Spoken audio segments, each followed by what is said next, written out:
away from the conversation, and 2 seconds later, your brain starts the replay.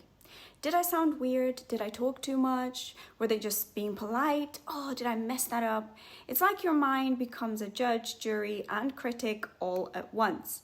But what if I told you this isn't just a personality quirk? It's a survival mechanism wired into your nervous system. Hi, I'm Marina Papa, transformational coach and founder of the AP Method.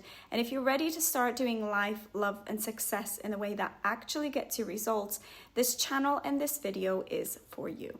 Let's dive in. Today, we're going to break down exactly why you overthink social interactions and how to finally stop that loop without pretending not to care or becoming someone you're not. Because your problem isn't that you care too much, it's that you don't feel safe enough just yet to relax into your truth. The first thing I want to say to you is this. If you're overthinking a lot of conversations, it doesn't mean you're broken or there's something wrong with you. It means your nervous system is trying to protect you from perceived danger.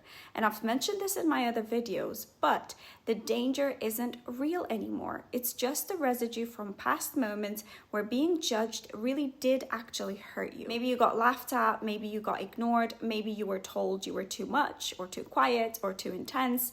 Whatever it was, your body remembers, even if your mind forgets. Now, let's talk about how to actually break this cycle. The first tool is metacognition, the awareness that a thought is just a thought. Not a fact, not a command, not a truth, just mental noise. And here's how you're going to do this. The next time you notice yourself spiraling and overthinking, just pause. Notice it and label it.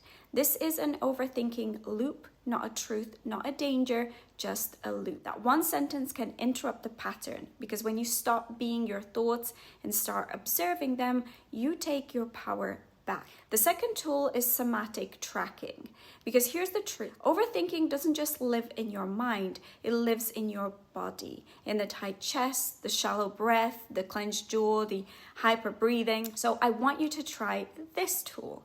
Close your eyes and remember a moment when you spiraled after a conversation. Now scan your body.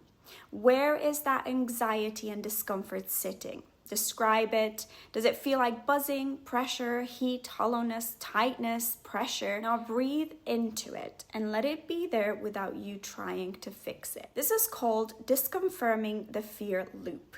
Instead of running from discomfort, you sit with it and your nervous system learns, I'm safe even when I feel exposed and kind of a little bit weird. So let's go deeper.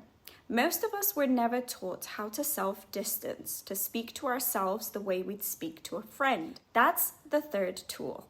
The next time you catch yourself spiraling after an awkward moment or a social gathering or anything like that, I want you to literally speak to yourself in third person. So not why did I do that, but you were doing your best, you were being brave, you mattered in that room, and everything went fine. Research shows that this isn't just fluffy self-love. It calms your nervous system and lowers shame. Now let's pause here and ask a powerful question. Who would you be if you weren't constantly narrating your own performance? Now think about this. So much of our energy goes into trying to sound right, to look right, to get it right. What do people think?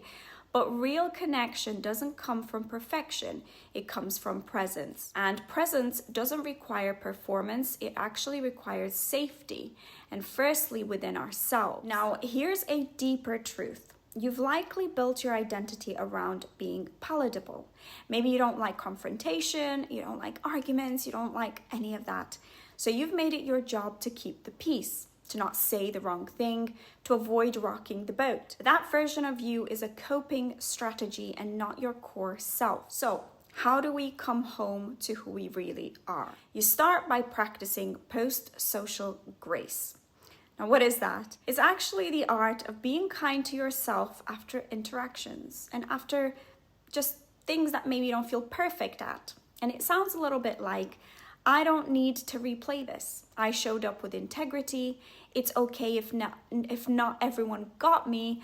I got me. I don't need to apologize for existing, and I don't need to be perfect all the time. And I want you to try this challenge for 1 week. After every interaction or conversation, or if you do something and you're pushing yourself, write down one thing you did right. One thing you liked about how you showed up. So why are you going to do this? Well, because most of us have a default inner critic. So we need to build an inner celebrator. Let's talk about one more hidden layer here. You might think that social confidence comes from saying the perfect thing or doing the perfect thing, but it really doesn't. It comes from knowing that even if you mess up, you'll have your own back and everything's gonna be okay. That is the switch, because if the stakes are, I must be perfect or I'll spiral or everything will go wrong, your brain will always panic. But if the stakes become, no matter what happens, I'll soothe and support myself after and everything's gonna be fine, your body starts to relax. Now imagine living from that place where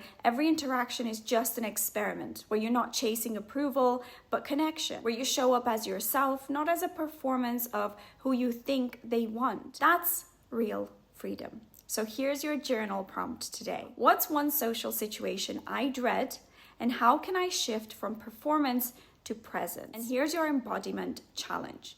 The next time you walk into a room or you're in a situation that's new to you, repeat this to yourself. I'm allowed to take up space. I don't need to be perfect.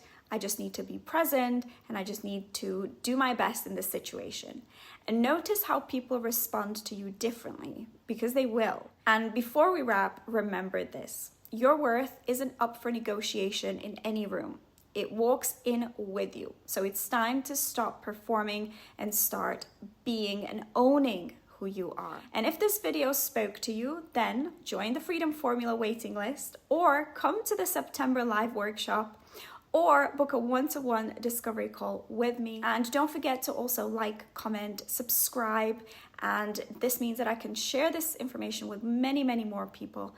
And just remember, you're not awkward. There's nothing wrong with you. You're not broken. You're just learning how to work with your mind in a way that's going to get you success the right way. So thank you once again for watching. Thank you for listening. Thank you for being here. And I can't wait to see you in the next video. Bye.